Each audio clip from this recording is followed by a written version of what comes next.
우리 한 목소리로 창세기 1장 2절부터 5절까지 시작. 땅이 혼돈하고 공허하며 흑암이 깊음 위에 있고 하나님의 영은 수면 위에 운행하시니라.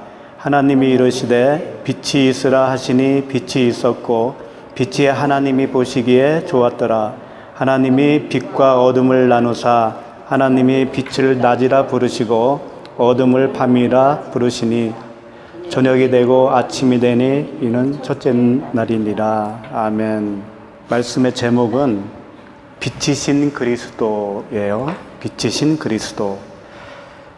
이제 오늘부터는 창세기 1장에서 이제 첫째 날, 둘째 날 이렇게 해서 일곱째 날까지 쭉 가는데 이번 주는 이제 첫째 날에 해당하는 그 본문 말씀이 되겠습니다. 창조를 6일 동안 하시고 마지막 일곱째 날 이제 안식을 하셨는데 요 6일 동안 창조했다고 하는 이 기사가 시간적으로 어떻게 될까요? 24시간이라고 하는 시간일까요? 아니면 어떻게 하나님의 시간?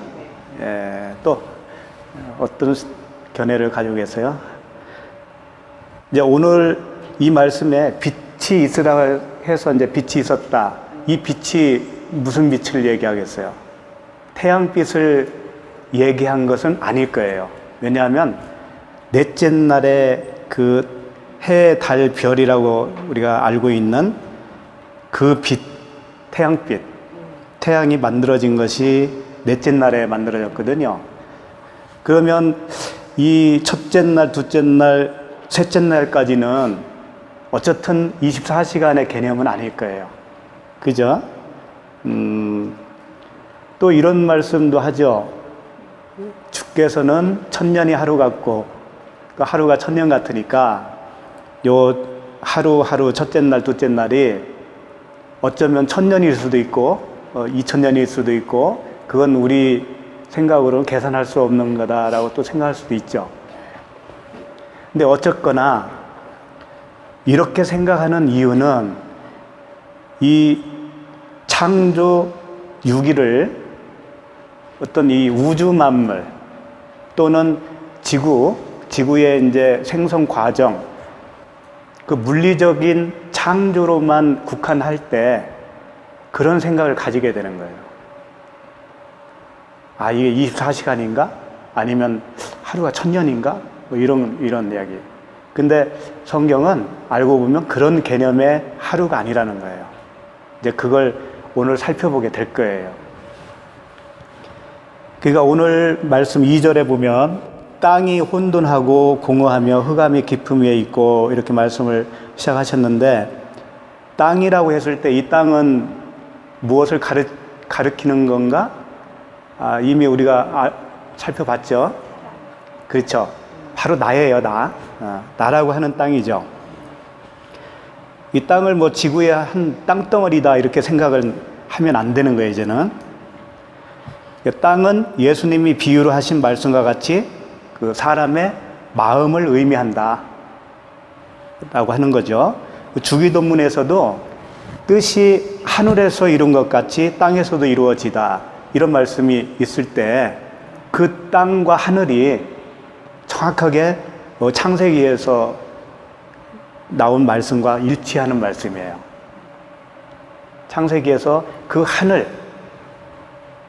하늘들 안에 계신 하나님 아버지여 이렇다고 그랬지 않습니까? 그랬을 때 그 하늘은 뭐예요? 구원받은 성도들, 하늘이라고 그랬잖아요. 그 성도들 안에 계신 하나님.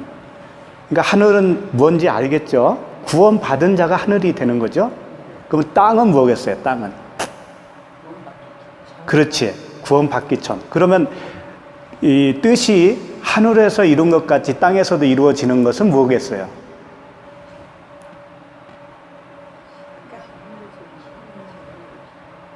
그러니까 하늘은 빛이신 그리스도를 통해서 누군가는 또 빛이 된 거잖아요. 그러면 아직 빛이 안 된 나는 그 뜻이 하늘에서 이룬 것 같이 땅에서도 이루어 달라라고 했을 때 나도 빛이 되게 해주세요. 그거잖아요. 그거예요.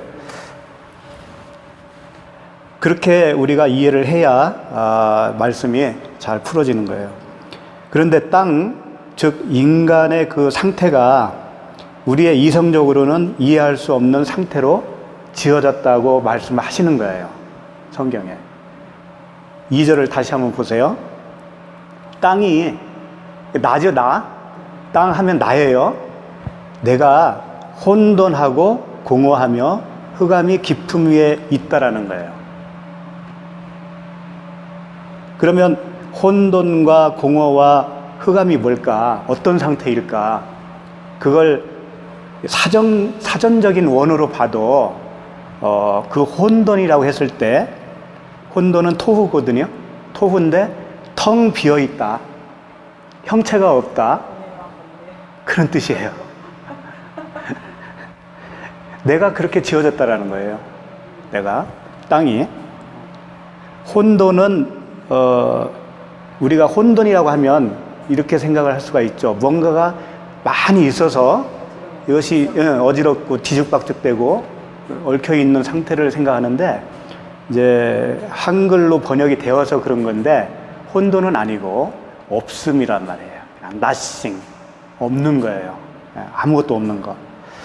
그 다음에 공허를 보후라고 그래요. 보후라고 하는데 이것도 역시 텅 비었다. 텅 비어서 그 내용물이 없다. 그런 뜻이에요.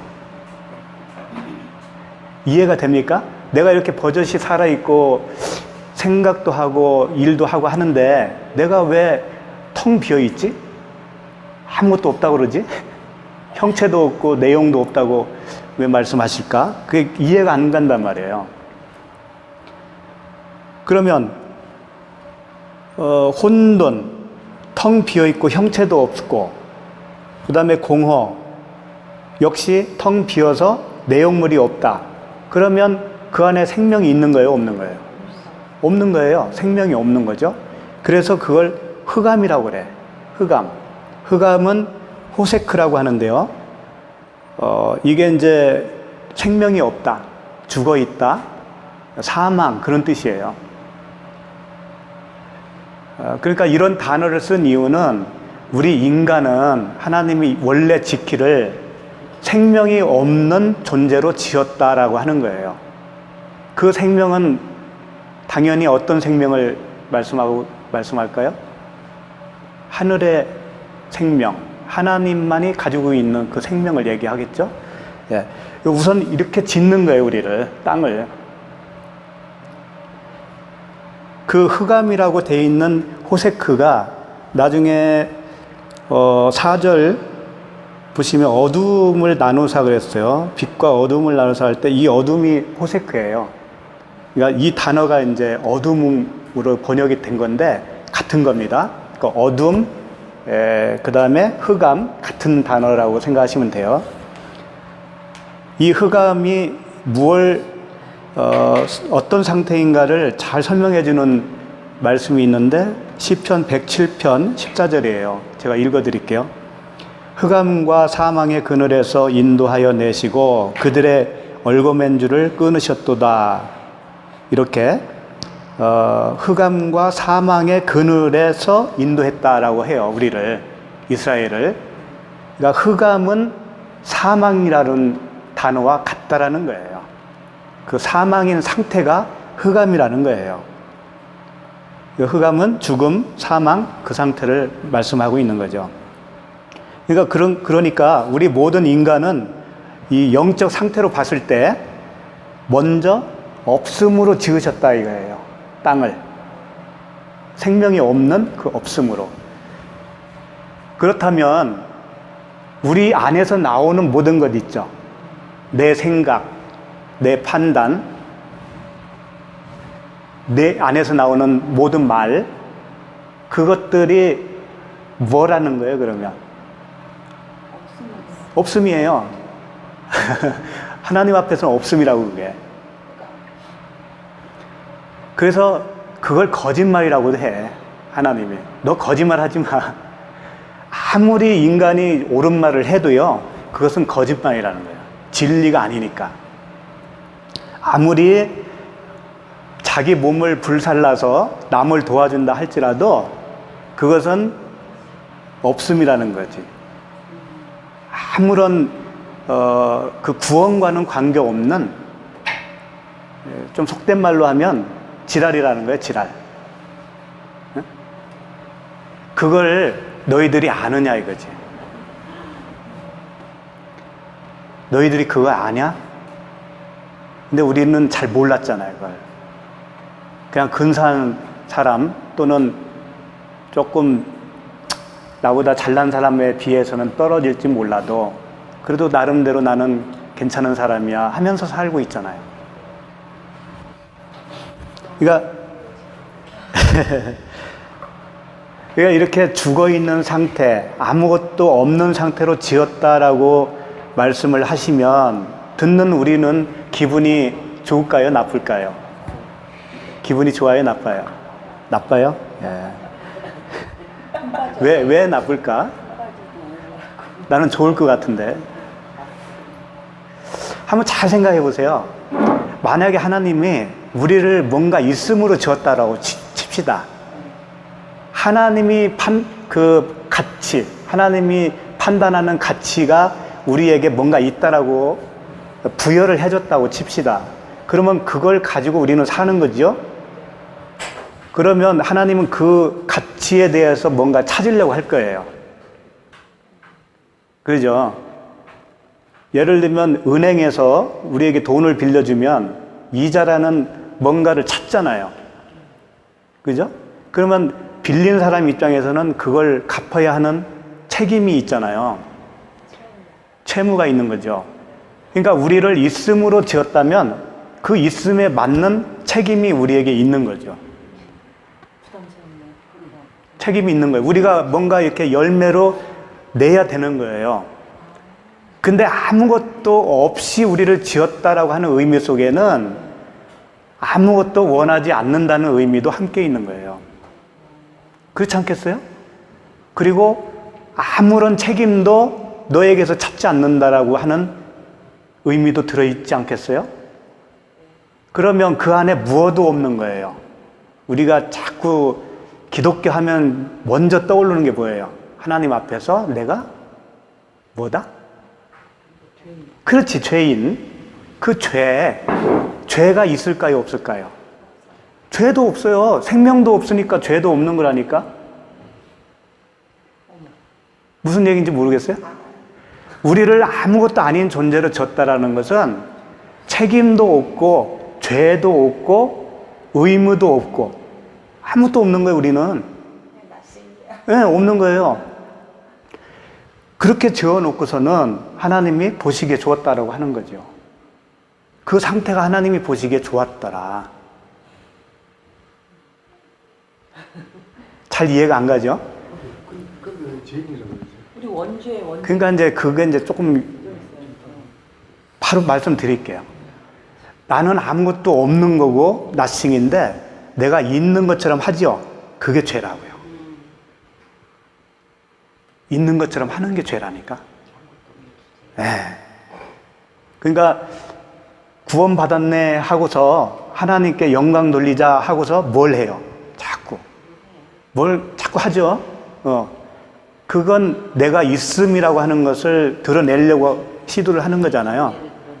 그리고 교회 가서 그냥 먼저 죄인입니다 라고 했을 때 나름대로 죄가 뭐라고 하는 있을 거예요. 그걸 죄라고 생각하고 그걸 주님 앞에서 이제 회개한다고 하면서 자백을 한다고요. 그러면 그게 뭐가 있다라는 반증이 되냐면 너는 지금 있다라고 생각을 하는구나. 반증이 되는 거죠. 너는 지금 아무것도 없다고 하는데 하나님은 없다고 하는데 너는 계속 있다라고 하는 거구나. 근데 있으니까 그걸 가지고 하나님께 영광을 돌렸니 많으니 너는 그걸 따지고 있지 않니?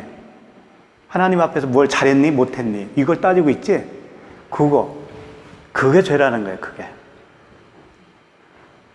그러니까 원래 우리는 아무것도 없음을 아는 것이 하나님이 보시기에 좋았더라가 되는 거예요. 그 상태로 돌아가야 돼요, 우리는. 그게 자기가 부인한다 그런 얘기예요.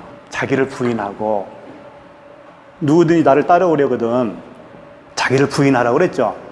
자기 부인이 뭔가 하면 내 속에는 생명이 없구나, 그렇게 깨닫는 거, 그렇게 인정하고 하나님 앞에서 그렇게 동의를 하는 상태, 없음의 자리로 그냥 돌아가는 거예요. 그게 자기 부인이라니까, 자기 부인. 근데 우리는 원죄가 이씨 태어났다고 자꾸 배운 것 같은데. 그렇죠. 이제 학습된, 계기도 원죄. 예, 학습된 죄의 관념이 그렇게 돼 있을 거예요. 한국의 원죄가 예. 예, 그것도 이제 좀 다시 달라질 겁니다. 예. 그러니까 없음으로 지었다는 것은 복음입니다. 복음. 복음이잖아요. 내가 할 수 있는 건 아무것도 없으니까 그게 복음이지 뭐겠어요? 하나님은 그걸 주셨어요, 우리에게. 그러면 우리가 없음으로 지었다는 것은 또 어떤 의미가 있냐면, 하나님이 너를 있음으로 해줄게 라고 하는 하나님의 약속이 들어있는 거예요. 그렇잖아요. 하나님이 천지를 창조했다고 그랬죠? 땅과 하늘을. 그러니까 땅으로 창조하고 땅을 하늘로 되게 하는 게 하나님의 약속이지 않습니까? 그러면 그렇게 되는 과정 속에 내가 할 일이 뭐가 있어요, 없어요? 아무 없어요. 다 하나님 하시는 거예요. 그러니까 자유죠. 그걸 모르면 어떻게 되겠어요? 뭔가 또 자꾸 하려고 그러죠. 그러니까 자기를 부인하고 십자가를 지고 나를 따르라고 하는 그 말씀조차도 내가 나를 자꾸 부인하려고 그래요. 그리고 십자가를 진다라는 것은, 그렇지 뭐 내가 이것도 포기해야 되고 저것도 포기해야 되고 하면서 자꾸 의지적으로 뭔가 버리려고 하잖아요. 그것조차가 자기 부인이 아닌 거예요. 그건 진짜 그건 자기 부인이 아니라고요. 자기 부인은 그것조차도 내가 할 수 없는 거네. 그 은혜를 받은 자로서 나오는 고백이 자기 부인이거든요. 그러니까 다 하나님이 해주시는 거예요. 그래서 진리 안에서 너희가 자유케 되리라고 한 말씀이, 그게 진리죠. 그 말씀 자체가 참 이해를 잘 되는 것 같으면서도 안 되는 게 뭔가 하면, 일단 어둠은, 그러니까 흑암, 아무것도 없음으로 지었다라는 것을 나쁘게 생각하기 때문에 그래요. 우리 속에는 그걸 나쁘게 생각하기 때문에. 근데 하나님 말씀을 한 군데 한번 봅시다. 이사야서 45장 7절 8절이에요. 다 찾으셨으면 한번 7절 8절 같이 한번 읽어볼까요? 나는 빛도 짓고 어둠도 창조하며 나는 평안도 짓고 환난도 창조하나니 나는 여호와라. 이 모든 일들을 행하는 자니라 하였노라. 하늘이여 위로부터 공의를 부리며 구름이여 의를 부을지어다. 땅이여 열려서 구원을 싹트게 하고 공의도 함께 움돋게 할지어다. 나 여호와가 이 일을 창조하였느니라. 네. 참 이게 복음 아닙니까? 7절 한번 보세요. 나는 빛도 짓고 어둠도 창조하며, 그러니까 빛도 짓고 어둠도 창조하고 나는 평안도 짓고 환난도 창조하나니 나는 여호와라. 이 모든 일들을 행하는 자니라 하였노라. 복음이잖아요. 우리에게 있는 모든 일들이 누가 창조한 거예요? 하나님이 창조하신 거예요. 그걸 우리는 인간의 입장에서는 이건 좋은 거, 나쁜 거, 이건 아픈 거, 이건 안 아픈 거 자꾸 판단하잖아요. 내 입장에서 이렇게 되는 것이 좋은 거고 이렇게 되면 나쁜 거고. 그렇지만 하나님은 빛도 지었지만 어둠도 지었다. 평안도 지었지만 환난도 지었다. 그걸 하나로 볼 수 있는 눈이 우리에게 이제 생겨야 되는 것이죠. 근데 이 땅은 없음으로 지었다고 그랬잖아요. 없음으로 짓고 그것을 하나님이 지은 이유가 있을 거예요. 없음으로 지은 이유, 텅 빈 생명이 없는 그런 상태로 지은 이유가 뭐겠어요? 그렇지. 없음을 알아야 있음이 뭔지를 알고, 그죠? 내가 배고픔이 뭔지를 알아야 배부름이 뭔지 알잖아요. 밤이 있어야 낮이 뭔지를 알잖아요. 그걸 가르치기 위해서 주시는 거라고요. 생명이 뭔지를 알기 위해서 생명 없음으로 지어 주신 거예요. 그래서 생명 없음이 생명이 무언가를 알게 되잖아요. 그러면 하나가 되는 거예요. 그게 하나 같은 거라고요. 없는 것과 있는 것이 같은 거라고요. 그때는 8절을 보시면 하늘이여 위로부터 공의를 뿌리며, 이제 그 땅을 땅 없는 그 없음을 생명으로 끌어올리는 그런 작업이에요. 이게 하늘이여 위로부터 공의를 뿌리며, 위로부터 공의를 뿌리면 어떻게 되겠어요? 그 뿌린 것이 어디로 가는 거예요? 땅으로 내려오죠. 그 은혜예요. 은혜. 땅으로 뿌리며 구름이여 의를 부을지어다 땅이여 열려서 구원을 싹트게 하고 공의도 함께 운돋게 할지어다. 이게 지금 구원의 여정을 짤막한 한 절로 설명하고 있는 거 아니겠어요? 위에서 부어주는 그 진리의 구름, 공의 부어주면 땅이 열리면 그걸 받는 거잖아요. 근데 열리지 않으면, 그러니까 땅이 열린다라는 것은 그 빛을 받았다라는 거죠. 알아먹었다 이거예요. 자기 존재를. 근데 땅이 열리지 않고 닫혀 있잖아요. 그러면 땅 그대로 남아있는 거고, 그것은 생명이 움돋을 수가 없는 거죠. 그러니까 내가 문 밖에서 두드리노니 누구든지 문을 열면 내가 들어가 그와 더불어 먹고 마신다고 그러잖아요. 그런 상태가 되는 것이 구원이죠. 그걸 이제 이사야서에서 이렇게 설명을 하고 있는 거예요. 그러니까 위에서 부어주는 것을 땅이 열려서 그걸 받게 되면 그 공의와 함께 생명이 움돋는다. 그런 표현이에요. 이게 창조라는 거죠. 이게. 그러므로 땅을 텅 빈 흑암으로 창조하셨다라는 것은 하나님이 보시기에 좋다, 나쁘다? 좋은 거예요. 그게 토부라고 그래서 토부, 좋다, 선하다. 예. 그 2절 보면 다시 한번 보죠. 땅이 혼돈하고 공허하며 흑암이 깊음 위에 있고 하나님의 영은 수면 위에 운행하시니라. 이제 하나님의 영이 수면 위에 운행하신다.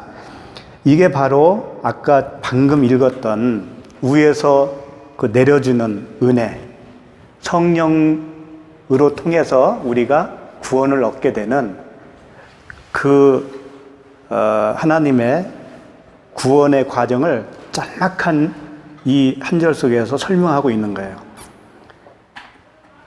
그러니까 하나님의 영 하면은요, 루하우라고 써 있는데, 루하우, 성령이에요.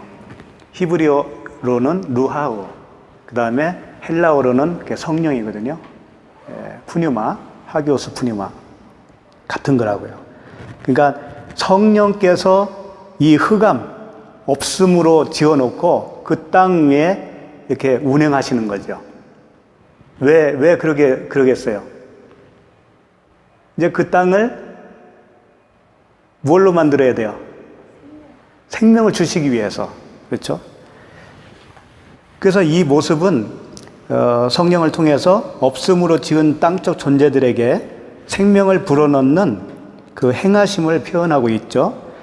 그 없음을 깨닫기 위해서 성령의 그 절대적인 역할이 필요하다는 것이죠. 없음으로 지어놨는데 성령이 운행하지 않으시면 그냥 그대로 남아있는 거라고요. 그러면 그냥 남아있으면 어떻게 되냐면 그걸 하나님이 혼자 독초하는 것이 좋지 않다. 로토브. 좋지 않다. 그 말씀에 해당되는 거예요. 그러니까 어둠으로 지은 것 자체는 좋은 건데 그대로 그냥 계속 있으면 노토브가 되고, 그렇게 없음으로 지어 놓은 것이 있음으로 되어졌을 때, 있음이 뭔지를 깨닫게 됐을 때 그때 토부가 되는 거란 말이에요. 그래서 그걸 그리스도와 우리가 하나가 되는 모습으로 다시 표현할 수가 있어요. 그러니까 혼자 떨어져 있으면 그 좋은 것이 아니라는 것이죠.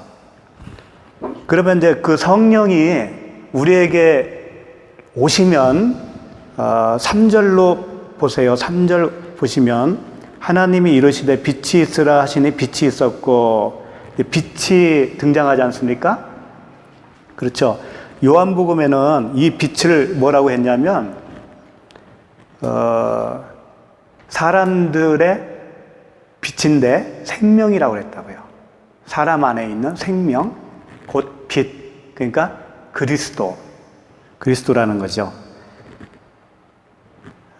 그 말씀을 정확하게 고린도 후서 4장 6절에서는 이렇게 표현을 하고 있어요. 그 빛을.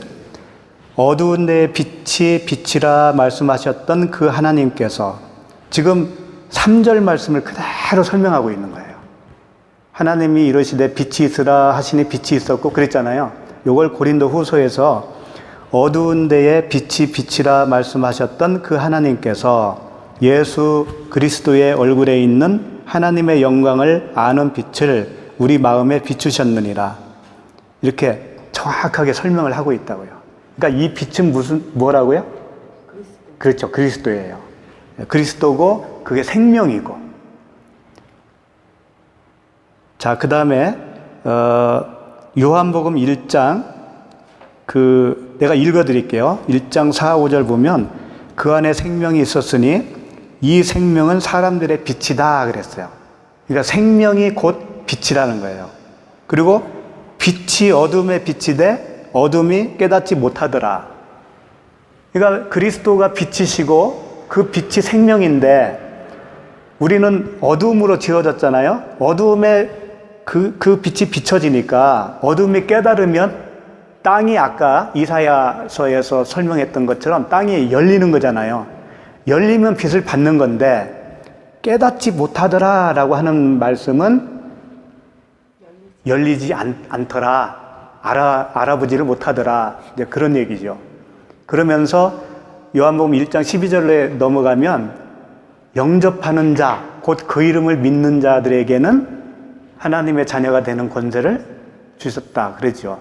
그러니까 어둠이 깨닫지 못하다가 어느 순간에 영접하는 자들이 생기는 거예요. 깨닫는 자들이 생기는 거죠, 이제. 그런 그 빛이 이제 무엇인가는 분명히 알았죠, 우리가. 그랬을 때, 그러면 이 빛을 그리스도라고도 하고 생명인데 그걸 성령이라고도 하잖아요. 그죠? 그러니까 2장 2절에서 그 하나님의 영, 수면 위에 운행하셨던 그 하나님의 영, 성령이시라고요. 그러니까 오늘날 우리에게 빛을 비춰주신다라고 하는 의미는 어느 분이 오셨다라는 거죠? 성령이 오셨다라는 거죠. 그래서 성령이 꽤 중요하다는 겁니다. 그러면 요한복음 그 16장으로 가서 성령에 대해서, 성령을 통해서 이제 구원받는 그 현장을 한번 보자고요. 요한복음 16장 7절이에요. 16장 7절부터 11절까지인데요. 자, 한번 읽어볼까요? 그러나 내가 너희에게 실상을 말하노니 내가 떠나가는 것이 너희에게 유익이라. 내가 떠나가지 아니하면 보혜사가 너희에게로 오시지 아니할 것이요 가면 내가 그를 너희에게로 보내리니 그가 와서 죄에 대하여 의에 대하여 심판에 대하여 세상을 책망하시리라. 죄에 대하여라 함은 그들이 나를 믿지 아니하며 의에 대하여라 함은 내가 아버지께로 가니 너희가 다시 나를 보지 못하며 심판에 대하여라 함은 이 세상 임금이 심판을 받았음이니라. 그러니까 오늘날 우리가 성령을 받은 자가 맞다면 이 말씀대로 돼야 되는 거거든요. 주님이 지금 뭐라고 말씀하시냐면 내가 가는 것이 너에게 유익이다. 왜 그럴까요? 그 육체를 가진 주님도 육체를 가지고 있는 한은 우리에게 유익이 될 수 없다라는 거죠. 우리에게 생명을 줄 수 없다라는 거예요. 육체를 가지고 있는 한은. 왜 그럴까요? 그 그리스도가 내 안으로 들어와야 되는데 육체를 가지고 있으니까 못 오시지. 못 들어오시잖아요. 그 얘기예요. 예. 유익이라 내가 떠나가지 아니하면 보혜사가 너희에게로 오시지 아니할 터요. 그 보혜사가 누구겠어요? 성령님. 가면 내가 그를 너희에게로 보내리니.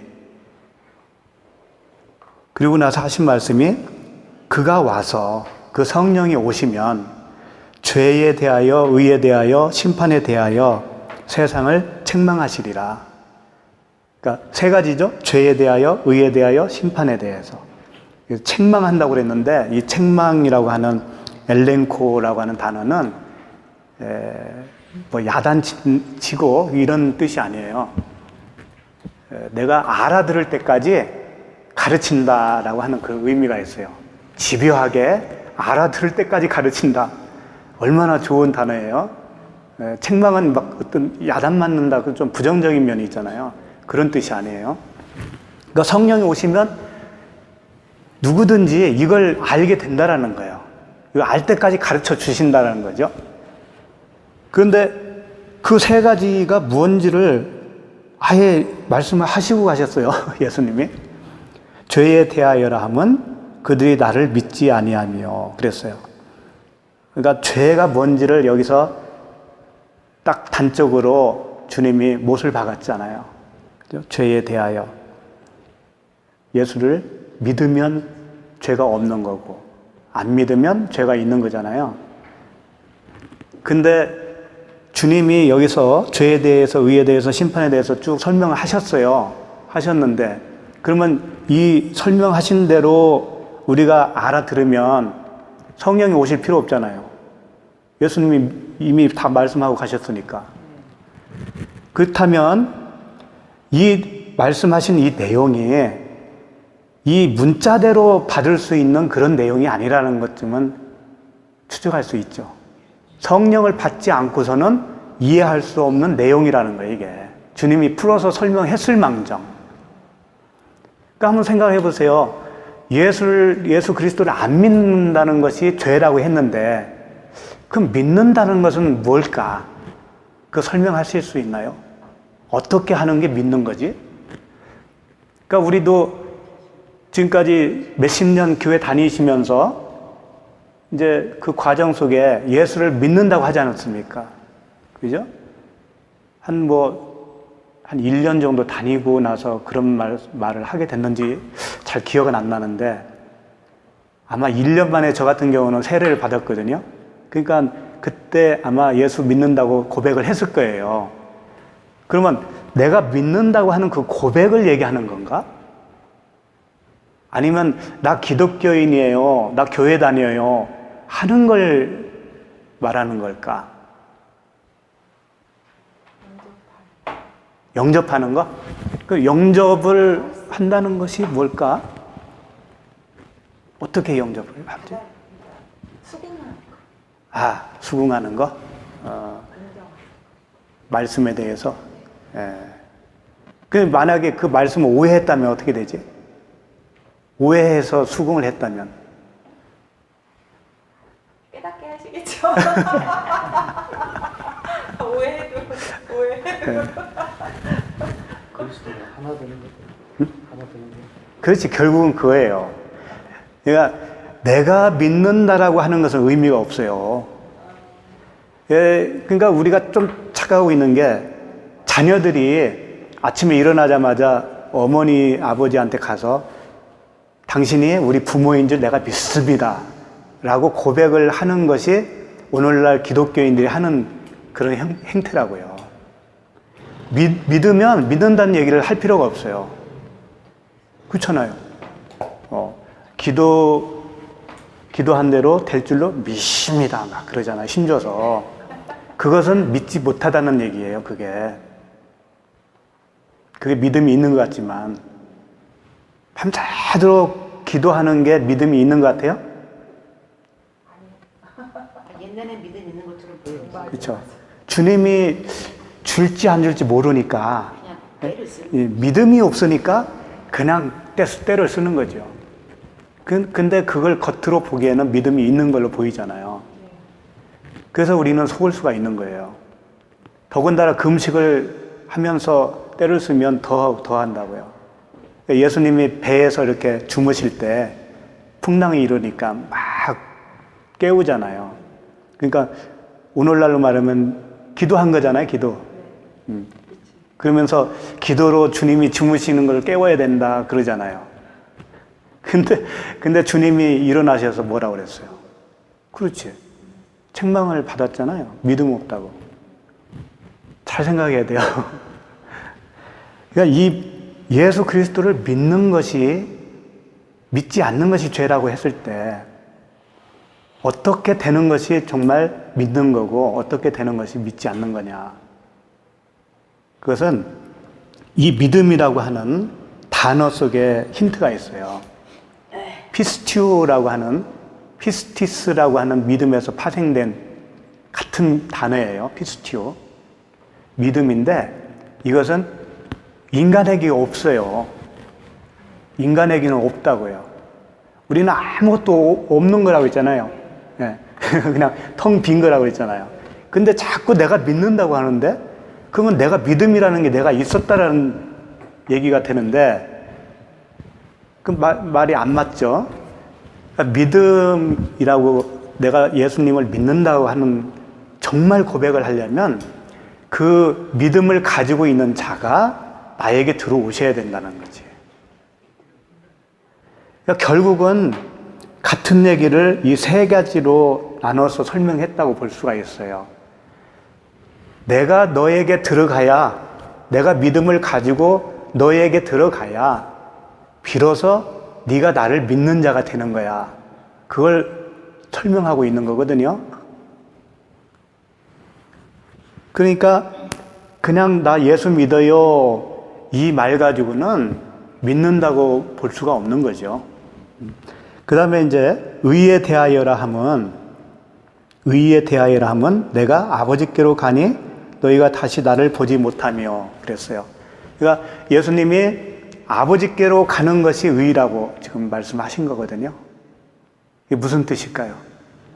그렇죠. 아버지께로 가서 내가 너희들 앞에서 사라지는 것이 의라는 거예요. 너희들이 나를 안 보는 게 의라는 거예요. 그러니까 예수님은 그 육체라고 하는 예수님은 보이는 성전이에요. 자기를 성전이라고 그랬잖아요. 그러니까 보이는 성전은 없어져야 된다는 거예요. 보이는 성전이 있는 한은 네가 성전이 돼야 되는데 성전이 될 수 없잖니. 그러니까 예수님은 자기 육체라도 그 보이는 성전을 허시는 거예요. 사람이 지은 그 성전도 허시고 자기라고 하는 육체도 십자가에서 허시는 거예요. 허셔야 눈에 보이지 않는 성전을 지을 수가 있는 거죠. 그래서 십자가에서 그 보이는 성전이 찢어지는 거예요. 그게 무슨 의미인가 하면 너희들이 지금 보이는 존재로 있지 내가 이 보이는 것이 다라고 생각을 하잖아요. 그 모든 그 보이는 내 육체를 위해서 살잖아요. 가치관도 거기에 다 포함이 되어 있고 그게 율법이라고요. 한마디로 말하면 그 율법을 찢는 거죠. 예수님이. 그걸 찢어야 정말 네 안에 보이지 않는 하나님의 성전이 건축이 되는 거야. 그걸 예수님이 이 땅에 오셔서 이루고 가시는 거란 말이에요. 가셔야만이 그게 완성이 되는 거죠. 근데 베드로는 주여 그럴 수 없나이다 하면서 붙잡았잖아요. 그러니까 뭐라고 사탄아 물러가라고 그러잖아요. 그러니까 하나님의 뜻을 모르면 사탄이 되는 거죠. 그 자체가. 그럼 오늘 말하는 부활절은 부활절도 육신이 부활한다라고 하는 개념으로 부활절을 지킨다고 하면 정말 헛다리 짚은 거죠. 예수님이 육체가 부활했죠. 그것은 부활의 개념이 무언가를 예수님이 샘플로 보여주신 거라고요. 우리가 다 그렇게 부활한다는 얘기가 아니고 예수님이 부활한 그 부활은 우리들에게 설명하기 위해서 부활하고 나서 그 부활체로 오셨잖아요. 근데 정말 부활한 게 뭔가 하면은 육체를 죽이고 그 안에 있는 그리스도로 부활하는 거란 말이죠. 그러고 나서 하늘로 올라가셨잖아요. 그러면 우리는 어떻게 그걸 진리로 잡아야 되냐면 내 육체가 죽는 것이 무언가를 그냥 정말 말 그대로 문자 그대로 내 육체가 호흡이 멈춰서 죽는 걸로 이해를 하면 그건 진리를 모르는 거고 다나토스 계속 말씀을 드렸잖아요. 다나토스의 죽음. 그러니까 오늘 창세기로 표현하면 내가 어둠으로 지어졌다는 게 맞구나. 응? 내 안에는 생명이 없구나.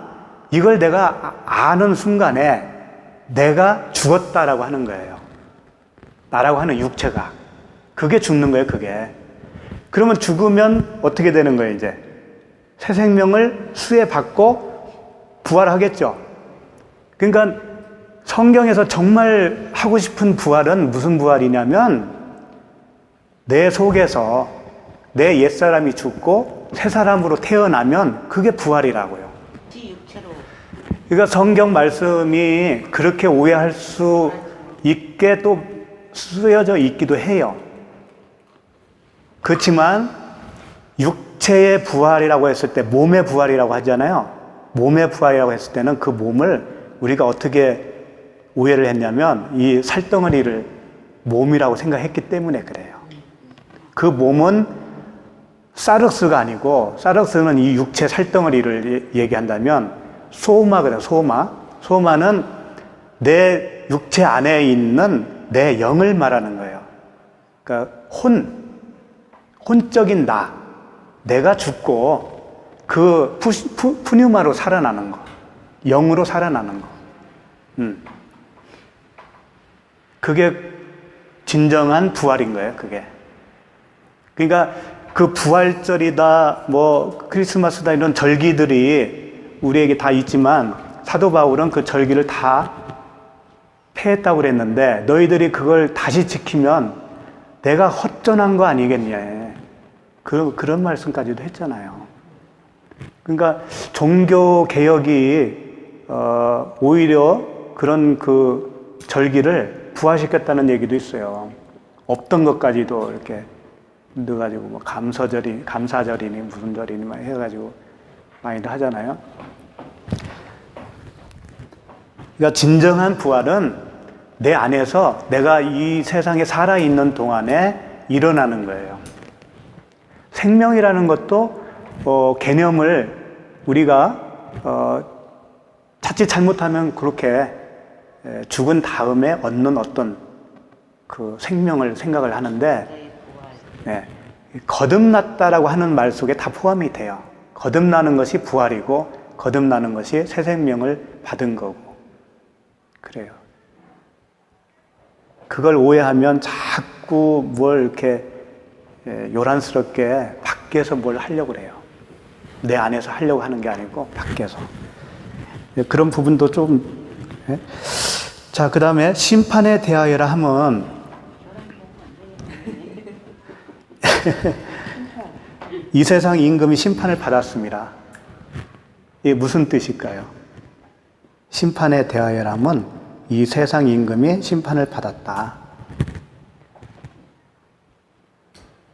그러니까 예수님이 오시기 전에는 심판을 받지 않았다는 얘기가 되잖아요. 예수님이 오셔서 이제 이 일을 하시는 거죠. 그 십자가에서 다 이루었다라고 하셨지 않습니까? 그러면 이 세상 임금이 누구냐 이거예요. 율법. 다 맞았어요. 두 분 다 맞았어요. 예수님도 예수님이라고 할 수가 있어요. 예, 율법도 율법이라고 할 수 있어요. 다 맞는 거예요. 율법이 나잖아요. 나라고 하는 육체가 율법이 되고, 나라는 존재를 구원하기 위해서 오신 예수님이 그 율법 아래로 오셨다고 그러잖아요. 율법 아래로 오셨어요. 그리고 이제 우리가 죄인이라고 봤을 때 죄인을 구원하기 위해서 어떻게 오신 거죠? 그분이 죄인이 되어서 오신 거죠. 예. 그러니까 율법이 되어주신 거고, 죄인이 되어주신 거고, 사망이 되어주신 거고, 저주가 되어주신 거예요.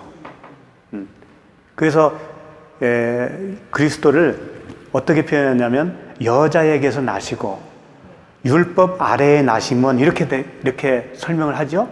그러니까 여자에게서 났다라는 것과 율법 아래에 났다는 것이 같은 얘기라는 거예요. 그러면 여자에게서 났다라는 의미는 뭘까요? 동정녀 마리아에게 나셔서 여자니까 우리가 여자잖아요. 그렇지. 네.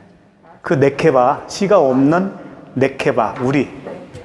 그래서 심판에 대하여라 하면 이 세상 임금이 심판을 받았다라고 했을 때, 주님 자신이 그 세상 임금이 되어서 자신이 십자가에서 심판을 받는 거예요.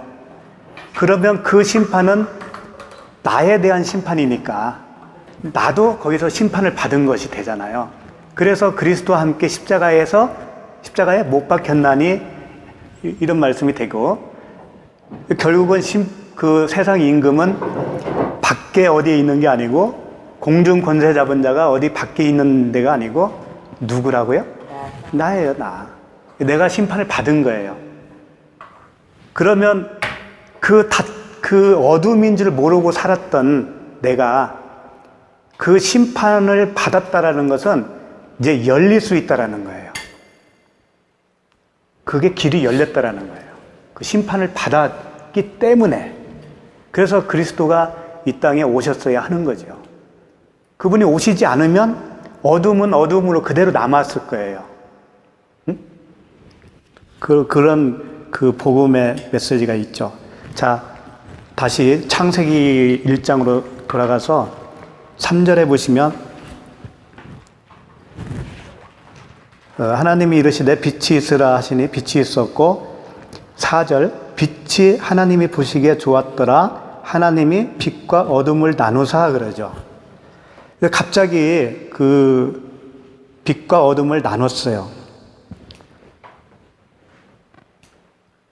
왜 그랬을까요? 아까 그 흑암이 땅을 흑암으로 지었다라고 했죠. 그 땅이 어둠이라고 그랬어요. 어둠. 똑같은 거예요. 흑암이 어둠이라고 그랬죠. 그러면 그 어둠은 어디서 나온 거예요? 나눴다고 했으니까. 빛에서 나온. 그렇지. 원래 빛이었다라는 거지. 원래 빛인데 그걸 어둠, 빛 이렇게 나눴다라는 거예요. 나눴어요.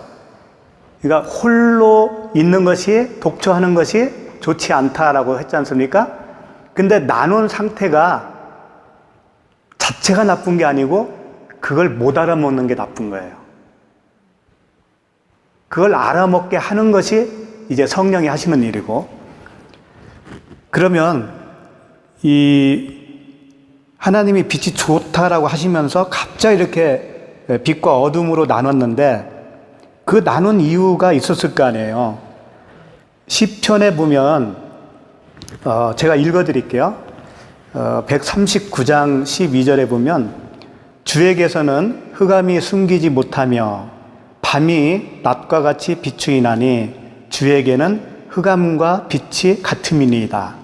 일단 흑암과 빛이 같다라고 분명히 말씀하시는 거죠. 그러니까 흑암은 빛의 다른 이름이라고 볼 수가 있죠. 흑암은 빛의 다른 이름이다. 그러니까 우리가 나는 어두움이다 라고 했을 때 결코 나쁘지 않다라고 그랬죠. 어두움을 나쁜 존재로 지었다라는 게 아니에요. 빛의 다른 이름으로 지어놓은 거라고요. 그런데 그걸 모르고 있으면 그게 죄라는 거지. 그게 어둠이 되는 거예요. 진짜 어둠이. 그러니까 흑암은 빛의 다른 이름이고 흑암이 있어야 빛을 설명할 수 있잖아요. 그래서 흑암과 빛을 나눈 거고 배고픔을 알아야 배부름을 알 수 있듯이 또 병든 것이 뭔지 알아야 건강한 게 뭔지 알잖아요. 그와 같이 그 빛을 설명하기 위해서 빛이 아닌 그 반대적 개념으로 우리를 지었다라는 거예요. 이렇게 서로를 설명하기 위해서 존재하는 것이지 좋은 거 나쁜 거 이렇게 구분한 게 아니라는 거예요. 그래서 이제 4절 보시면 3절에 보시면 빛과 어둠을 나눴다고 그랬잖아요. 이 나눴다라고 하는 그 단어가 바달이라고 하는데 바달은 이것은 나쁜 거, 이건 좋은 거 이런 구분이 아니에요. 그런 뜻이 아니고 어둠은 어둠대로 의미가 있고 빛은 빛대로 의미가 있다. 좋고 나쁨이 아니고 그 의미를 서로 나눴다라고 하는 거죠. 그런 의미로서의 나눴다라고 하는 거예요. 그러니까 그 나눴다라고 하는 말씀이 1장 7절에도 있어요. 하나님이 궁창을 만드사 궁창 아래의 물과 궁창 위의 물로 나뉘게 하시니 그러죠? 여기서도 물을 이렇게 궁창 위아래로 나눴고 그 다음에 14절을 보시면 하나님이 이르시되 하늘의 궁창에 광명체들이 있어 낮과 밤을 나뉘게 하고 그랬죠? 낮과 밤을 나눴다. 그러니까 나눴다라고 하는 이것은 밤이 무언지를 알면 낮이 설명이 되어지는 거예요. 그러니까 우리도 비진리가 뭔지를 알면 진리가 뭔지를 알게 되는 거죠. 근데 비진리를 모르고 진리를 이야기하면 진리를 못 알아들어요. 그렇게 돼 있다고요. 그러니까 어둠으로서의 어떤 의미를 부여해 주신 거예요. 그렇게 해놓고 그 어둠이 토부가 되려면 빛이 어둠에 비칠 때 아, 내가 어둠이 맞구나. 이걸 깨닫게 되잖아요. 그러면 그게 토부가 되는 거예요. 그게. 아, 내가 어둠이 맞구나. 나에게는 생명이 없는 텅 빈 그 헤벨이 맞구나. 그걸 다 아셔요? 내가 텅 빈 존재라는 걸 알아요? 가면 갈수록 아시죠? 네, 네.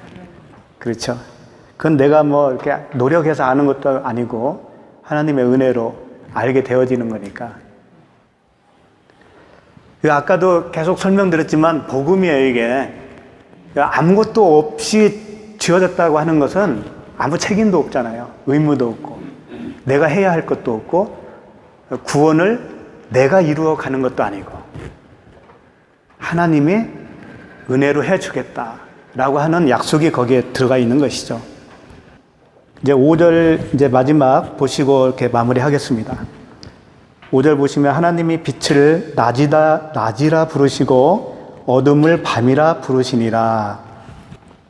자, 빛을 낮이라 부르셨대요. 이 빛은 이제 오르거든요. 오르. 근데 낮은 뭐냐면 욤이에요. 욤. 그런데 끝에 보면 첫째 날이니라 그랬죠. 날도 욤이에요. 이게 그러니까 어떻게 되냐면 빛, 낮, 날 이게 다 욤이에요. 욤. 욤은 생명을 설명하는 단어라고요. 그러니까 다시 빛을 낮이라 부르시고, 빛이 생명이잖아요. 생명이라 부르시고 어둠을 밤이라 부르시니라. 어둠이 뭐라고 했어요 아까? 흑암, 우리, 땅이라고 했죠? 우리. 예, 어둠을 밤이라 부르셨다라는 거예요. 그러니까 어둠을 못 알아봤을 때는 자기 존재가 어떤 존재인가를 모르면 그게 밤이고 그게 어둠이죠. 그래서 밤이라고 했을 때는 좋은 의미가 아니잖아요. 예수님이 그런 말씀 하셨죠? 낮에 있을 동안에 너희들이 함께 해야 된다. 자기와 함께. 밤이 오면 어떻게 된다 했어요? 아무 일도 할 수 없다. 그런 말씀을 하셨단 말이에요. 그러니까 이 밤은 그냥 죽음이에요. 그러니까 어둠을 밤이다 불렀다고 하는 것은 같은 의미잖아요. 어둠도 흑암이고 죽음이고 밤도 죽음이잖아요. 그러니까 그 어둠이 어둠인 줄 모르면 그냥 밤이라는 거예요. 부르시고 저녁이 되고 아침이 되니, 이제 요 말씀 때문에 많은 논란이 있죠. 왜 저녁부터 시작을 해서 하루를 계산하지? 뭐 이렇게 아침부터 계산해야 맞지? 그 히브리어 문화는 또 저녁부터 한다는 둥 막 이러잖아요. 그런 의미하고 관계 없어요. 이제 하나님이 여기서 복음을 설명하기 위해서 하는 거니까. 저녁은 닫힘을 얘기하는 거예요. 저녁은 닫히잖아요. 빛이 이제 없어지잖아요. 다 닫히는 거예요. 그래서 그걸 일몰이라고 그래요. 일몰. 그 다음에 아침은 열림이죠. 열림이고 일출이죠. 그러니까 저녁 닫힘이 됨에 열림이 되었다, 그런 얘기잖아요. 그럼 이게 무슨 뜻일까? 그렇죠. 그 표현도 맞죠. 내가 아무것도 없는 나싱으로 지어진 존재가 맞구나. 닫힘이 맞구나. 이렇게 알게 되잖아요. 그러면 그게 열림이라는 거예요. 같다라는 거죠. 그럼 열림이 아까 날이라고 그랬는데, 날이 뭐라고 그랬어요? 생명이라고 그랬잖아요. 그게 낮이고 그게 빛이고 그런 거예요. 그러니까 어둠 자체는 나쁜 게 아닌 거예요. 하나님이 그렇게 지어놓고 토부했으니까. 예, 그러죠. 그걸 알게 되면.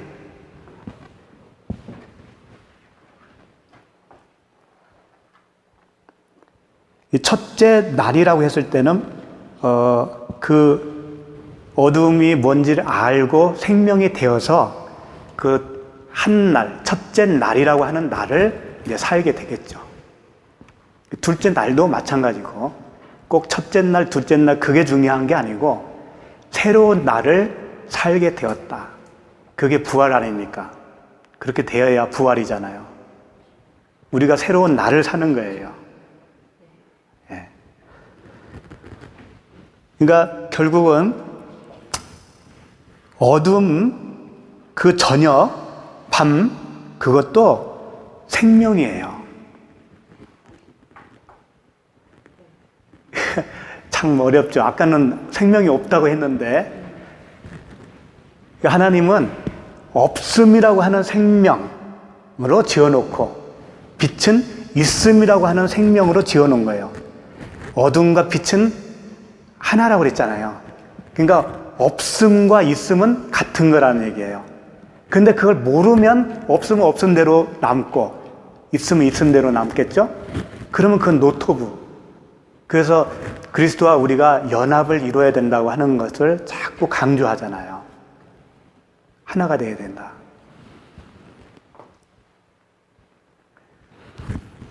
오늘 말씀이 이제 그런 말씀이에요. 이게 이제 정리를 합시다.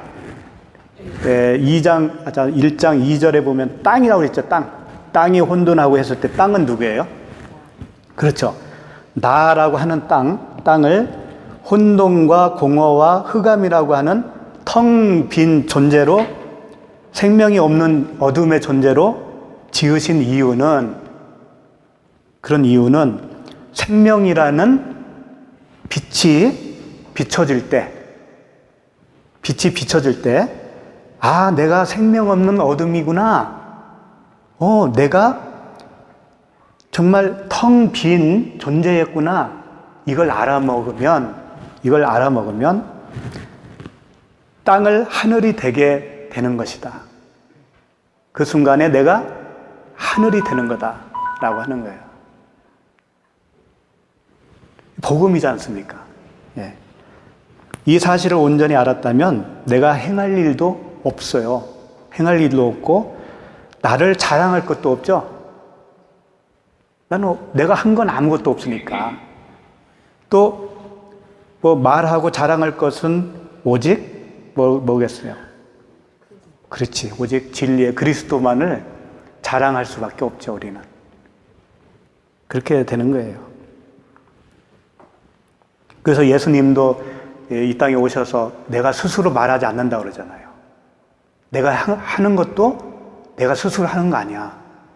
말하는 것도 스스로 말하는 게 아니라고 그러잖아요. 오직 아버지의 말씀만 하고 아버지가 하라는 것만 하는 거라고 그랬잖아요. 그러니까 우리가 있음이 되면 그냥 자기 것만 하게 돼 있죠. 말도 자기 말만 하게 돼 있잖아요. 근데 없음임을 안다면 이제는 내 말을 할 수가 없죠. 이제. 그리스도께서, 아버지께서 주시는 말씀만 하게 돼 있다고요.